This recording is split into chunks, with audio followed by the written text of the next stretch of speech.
गर्मियों के मौसम चालू होते ही अग्नि सेवा समन, अगर बात करें तो फायर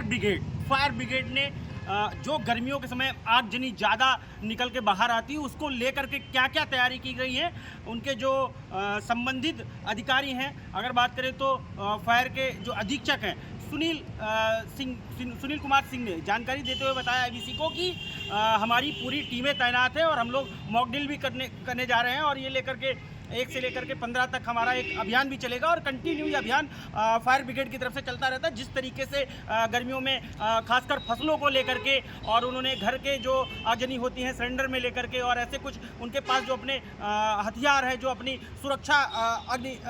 सेवा समन देती है उसको लेकर के उनकी अपनी मॉक ड्रिल चालू हो जाएगी और कंटिन्यू बीच बीच में मॉक ड्रिल चलती भी रहती हैं। अभी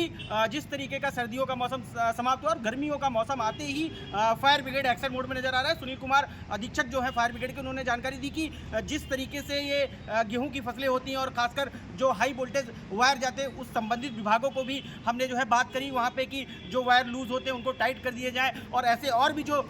अग्नि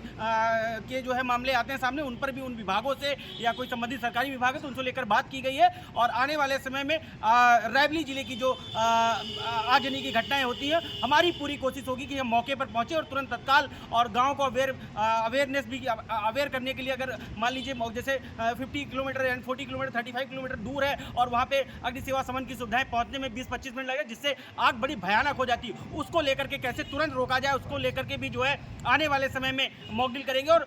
आम नागरिक के बीच में हम जाते हैं और हम उनको सजेस्ट करते हैं कि हमारे आने के पहले आप कैसे नियंत्रण पा सके उस पर भी हम सुझाव देंगे और कई तरीके की जो अपनी मॉक ड्रिल है उनको लेकर के इनकी तैयारियां पूरी हो गई हैं जो कि अब 1 मार्च से लेकर 15 मार्च तक लगातार और ये जब तक गर्मियों का सीजन है तब तक ये मॉक ड्रिल होती रहेगी और रायबरेली जिले को पूरे आगजनी जो होती है उनसे पहले ही उन पर कैसे नियंत्रण पाया जाए उसको लेकर के सुनील कुमार सिंह जी ने क्या कहा है वो देखिए और उसके साथ साथ जिस तरीके की मॉक ड्रिल ये होती हैं उनको लेकर के जो यहाँ के अधीक्षक हैं फायर ब्रिगेड के उन्होंने जानकारी दी और बताया कि समय समय पर हम मॉक ड्रिल करते रहते हैं और हर विभागों से संबंधित और जो हमारे पास शासनादेश आता है उसको लेकर भी हम कार्यरत रहते हैं। आ रही है उसको लेकर क्या तैयारियां की गई हैं? आग की घटनाएं कई बढ़ती हैं, उसको लेकर क्या आप लोग क्या तैयारियां कर रहे हैं? देखिए, विगत वर्षों में हुई घटनाओं को देखते हुए हमने पिछले वर्ष के अग्नि दुर्घटनाओं के आंकड़ों का समीक्षा की है। 1 से अधिक बार पूरे जिन गांवों में या जिन स्थानों पे आग लगी है ऐसे 80 जगहों को चिन्हित किया गया है। होली के बाद हमारी सारी टीमें फायर सर्विस के लोग जा करके उन गांवों उन स्थानों पे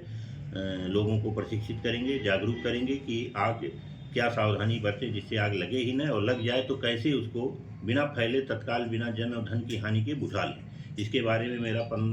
16 तारीख से लेकर के पूरा 31 मार्च तक ये अभियान चलेगा, वहाँ जा करके लोगों को बताएंगे।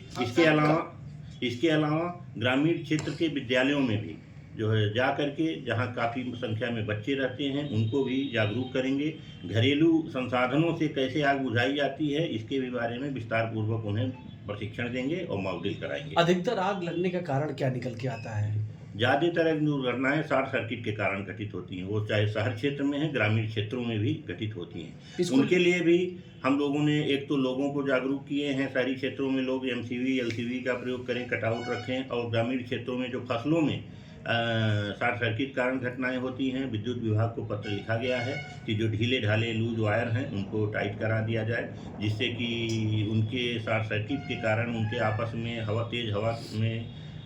सट जाने के कारण जो शॉर्ट सर्किट होता है उससे फसलों का नुकसान न हो। इस बारे में भी पत्राचार किया गया है और प्रयास किया जा रहा है कि इस बार कम से कम दुर्घटना हो और कम से कम जन और धन की हानि हो। ठीक, मैं इंद्रवीर सिंह, IBC 24 के लिए रायबरेली।